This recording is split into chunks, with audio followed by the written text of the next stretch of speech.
Last video जो मैंने 85 important topics of chemistry डाला था, उस पे बहुत से बच्चों ने कमेंट करा था कि भैया प्लीज़ फिजिक्स के लिए भी कुछ बता दीजिए, क्योंकि फिजिक्स में मार्क्स नहीं बढ़ रहे हैं और बहुत ज़्यादा टेंशन हो रही अभी, और सिलेबस भी नहीं कंप्लीट हुआ है। तो अभी क्या क्या इंपॉर्टेंट टॉपिक्स है, पोर्सन है, वो कर लें ताकि अच्छे मार्क्स आ जाएँ। तो hello everyone, this is Mohammad Hussain, MBBS third year student from doctor RML MS Lucknow. तो अब बात करेंगे सबसे इंपॉर्टेंट चैप्टर के बारे में, यूनिट एंड डायमेंशन। बहुत ही इंपॉर्टेंट चैप्टर है और आसान क्वेश्चन आते हैं, आप आराम से कर लेंगे। यहाँ से कहाँ से क्वेश्चन फ्रेम होते हैं मैं आपको बता रहा हूँ। अननेसेसरी की चीज़ अभी बिल्कुल भी मत लगाना। जो टॉपिक मैं बता रहा हूँ इसके ही क्वेश्चन आपको लगाने हैं, वो भी 5-6 साल प्रीवियस ईयर के लगाना, उससे ज़्यादा नहीं लगा पाओगे आप।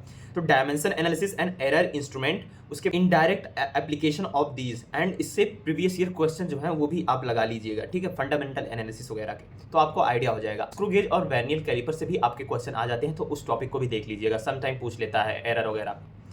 नेक्स्ट हम बात करें काइनेमेटिक्स की 1 डे की, तो यहाँ से लगभग 1 क्वेश्चन पर ईयर आता है। इसमें जो कॉन्सेप्ट है डिस्टेंस और डिस्प्लेसमेंट का, इसको आना चाहिए, क्योंकि वो एक सर्कल घुमा के आप कभी कभी आपसे पूछ लेता है डिस्प्लेसमेंट क्या है इसका और डिस्टेंस क्या है।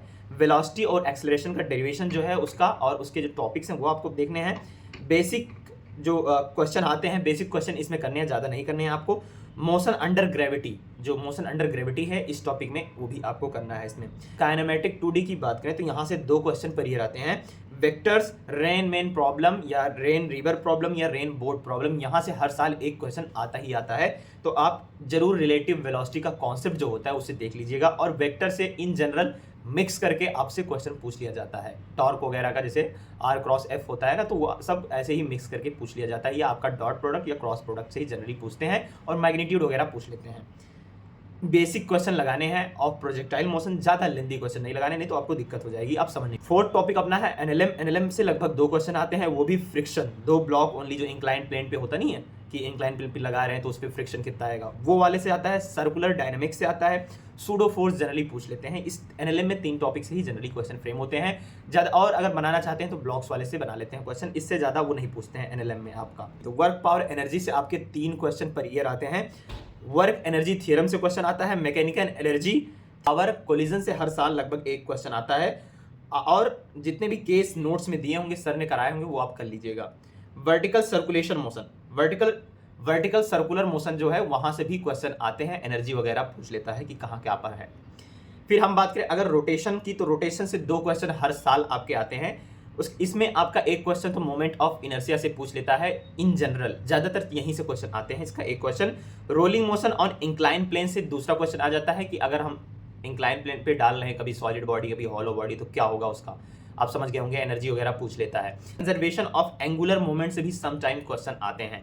नेक्स्ट हम बात करेंगे ग्रेविटेशन की। ग्रेविटेशन से भी 2 क्वेश्चन आते हैं, अगर आप ये कर लेंगे तो इलेक्ट्रोस्टैट जो चैप्टर है उसका आपका बेसिक बन जाएगा, क्योंकि चैप्टर जो है सिमिलर है आपस में। तो यहाँ पर आपका जो वेरिएशन ऑफ जी का कैसा वेरिएशन होता है डेप्थ में, हाइट पे, केपलर्स लॉ से क्वेश्चन आ जाते हैं। सैटेलाइट मोशन से क्वेश्चन आते हैं। उसके बाद में energy and orbital velocity, escape velocity, यहाँ से क्वेश्चन आते हैं, जो आपकी ऑर्बिटल वेलोसिटी होती है कि किस वेलोसिटी से घूमेगा, v=gr होता है ना, और v=2gr, तो यहाँ से क्वेश्चन आते हैं। और इसका जो एस्केप वेलोसिटी है वो पूछ लेते हैं कि इतने हम फोर्स से अगर उसे भेज रहे हैं बाहर इतनी एनर्जी से, तो कितने, मतलब किस उस प्लेनेट का कितना एस्केप वेलोसिटी होगा, like that something they ask. Solid state की बात करें तो 1 से 2 क्वेश्चन आते हैं आपका, यहाँ से हुक्स लॉ से आ जाता है। Potential energy is most important, और इसके जितने भी बेसिक फॉर्मूला है अगर आप वो तैयार कर लेंगे तो इन जनरल ये आप टॉपिक इजीली कर पाएंगे, क्योंकि हुक्स लॉ से ज़्यादातर वही जो छोटे छोटे क्वेश्चन होते हैं वही वो पूछता है। डेल्टा एल का वेरिएशन कितना आएगा अगर घींच दिए, तो उसका वही होता है ना, स्ट्रेच करने पर डेल्टा एल कितना आता है। फ्लूइड्स की बात करें तो फ्लूइड से भी इन जनरल 1 से 2 क्वेश्चन आता है, लेकिन जनरली एक ही क्वेश्चन आता है, ज़्यादा नहीं आता, वो बहुत लंबा कुछ चैप्टर है। तो इसमें भी आपको क्या करना है, प्रेशर वेरिएशन बहुत ही इंपॉर्टेंट है। Equation of continuity and Bernoulli's theorem, यहाँ से भी क्वेश्चन आते हैं। सरफेस टेंशन मोस्ट इंपॉर्टेंट आपका पूछ लेता है। उसके बाद surface energy and capillary tube, यहाँ से भी क्वेश्चन इजीली आ जाते हैं। तो ये टॉपिक जो बता रहा हूँ मैं, ये बहुत ही इंपॉर्टेंट और बहुत ही सिलेक्टेड टॉपिक है। इससे क्या होगा, आपको डाइवर्ट नहीं होना पड़ेगा ज़्यादा, और आपको कंसाइज रहना पड़ेगा। थर्मोडायनेमिक की बात करें तो थर्मोडायनेमिक भी बहुत ही इंपॉर्टेंट चैप्टर है। 2 से 3 क्वेश्चन पर ईयर आते हैं, अगर आप थर्मल प्रॉपर्टी और मैटर भी मिला लें तो और ज़्यादा क्वेश्चन यहाँ से बनने के चांसेस हो जाते हैं।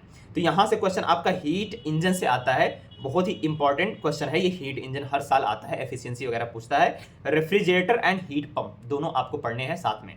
ऑल प्रोसेस इन ग्राफ जो आपके एडियाबेटिक प्रोसेस हैं, आइसोथर्मल, एडियाबेटिक तो हर बार पूछता है, आइसोथर्मल हो गया, आइसोबोरिक, आइसोकोरिक, जो भी हैं आपके प्रोसेस पूरे होते हैं, कैसा होता है, किस पे होता है, ये पूरा आपको रटा होना चाहिए। एडियाबेटिक तो भूलना नहीं, क्योंकि उसमें जो हीट चेंज होता है एडियाबेटिक में 0 होता है, delta Q. Mode of heat transfer, radiation, conduction and convection, तीनों जो आपके हीट ट्रांसफर होने के मैकेनिज्म है। और आपका यहाँ पर आता नहीं, एनर्जी निकालो, डेल्टा टी का वेरिएशन, टेम्परेचर कितना जा रहा है, इस एक रॉड हम अगर लिए इधर गर्म कर दिए तो इस छोर पे कितना जा रहा है, वो वाला आपको टेम्परेचर कैलकुलेट आना चाहिए, टेम्परेचर डिफरेंस कैलकुलेट करना आना चाहिए।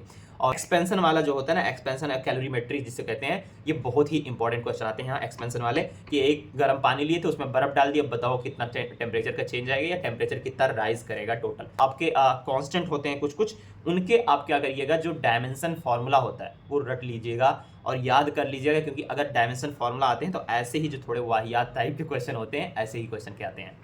नेक्स्ट हम बात करें एसएचएम की, तो 1 से 2 क्वेश्चन आते हैं और बहुत ही आसान क्वेश्चन रहते हैं, उतना टफ नहीं रहता। टाइम पीरियड से आ जाता है, एनर्जी जनरली पूछ ही लेते हैं। टाइम पीरियड का वो पूछते हैं कि आपका अगर टोटल टाइम पीरियड इतना है तो इतना जाने पे क्या होगा, समझ गए ना बात। हाँ, कहीं एक आपका प्रोजेक्शन दे देंगे कि उस पर बताओ क्या होगा इसका टाइम पीरियड। एनर्जी एनालिसिस के बारे में ग्राफ के क्वेश्चन बहुत इंपॉर्टेंट है इसके, क्योंकि साइनसॉइडल ग्राफ, एक्सेलरेशन का अलग होता है, वेलोसिटी का अलग होता है, तो ये सब चीज़ें आप दिमाग में रखेंगे तो आप काफ़ी फायदेमंद में रहेंगे। फिर उसके बाद हम बात करें वेव से भी 1-2 क्वेश्चन आ जाते हैं। बेसिक पैरामीटर जो है वेव के वो आपको देखने हैं। स्टेशनरी वेव, ऑर्गेनिक पाइप, वहाँ से क्वेश्चन तो आते हैं, organic pipe, close organic pipe and open organic pipe से क्वेश्चन आते हैं। Energy difference of a wave, beat frequency most important, जो बीट फ्रीक्वेंसी है यहाँ से बहुत क्वेश्चन हर साल आते हैं। और उसके बाद डॉपलर इफेक्ट, आप तो जानते हैं डॉपलर इफेक्ट, कोई चीज़ आ रही है आपके पास तो आवाज़ उसकी फ्रीक्वेंसी बढ़ के आएगी, कोई चीज़ दूर जा रही तो फ्रीक्वेंसी कम आएगी। जो आपका फॉर्मूला होता है F=F-B + -B by B + -B, वो आप करके अपना देख लो कि कब प्लस होगा कब माइनस होगा, वही वाला फॉर्मूला से क्वेश्चन ज़्यादा आते हैं। और जो रिमेनिंग इसका नेक्स्ट पार्ट है 12th वाला पोर्शन, मैं वो अगले वीडियो में डालूंगा। हो सकता है मैं संडे को वो वीडियो जरूर अपलोड कर दूं, क्योंकि टाइम थोड़ा मेरे पास भी लिमिटेड है, बहुत बिजी लाइफ चल रही है, लिटरली बताऊँ आपको, 3rd ईयर मेरा आ गया है, क्योंकि अब हमको भी पीजी उजी देना है ना, तो ज़िंदगी बहुत मसरूफियात में गुजर रही है। तो मैं जो नेक्स्ट पार्ट होगा इसका मैं आपको डाल दूंगा। सोच रहे हैं कि ये सब टॉपिक हमें कहाँ मिलेगा पढ़ने के लिए, तो मैं बता दूँ हमारे ही दोस्त हैं जानने वाले, एम्स में है, हर्षित कुमार एम्स करके उनका यूट्यूब चैनल है, और वो बिल्कुल हर एक चीज़ जो है आपका फ्री में पढ़ाए हैं, तो फ्री ऑफ कॉस्ट है। आप जाके इस चैनल को विजिट कर सकते हैं और पूरे जो लेक्चर हैं आप फ्री में अटेंड कर सकते हैं, और बहुत ही बेस्ट तरीके से कॉन्सेप्ट क्लियर किए हैं, तो आपको उतना तकलीफ नहीं होगी और चीज़ें जल्दी आपको समझ में आ जाएंगी। वीडियो को यार अपने दोस्तों के साथ शेयर करो जो पढ़ रहे हैं, नीट की तैयारी कर रहे हैं। अगर आप पेरेंट्स हो तो अपने बच्चों के साथ शेयर करो, ताकि वो अपना ये जो है अपना नीट की प्रिपरेशन को बहुत बेहतरीन बना सकें। अगर किसी को पर्सनल गाइडेंस चाहिए तो मुझे इंस्टा पे फॉलो कर सकता है, बहुत से स्टूडेंट जुड़े हुए हैं मुझसे, और आप भी वहाँ से जुड़ सकते हैं। अपने डाउट, प्रॉब्लम, जो भी दिक्कत आ रही पूछ सकते हैं, और वो जो मेंटोरशिप है वो पूरा फ्री ऑफ कॉस्ट।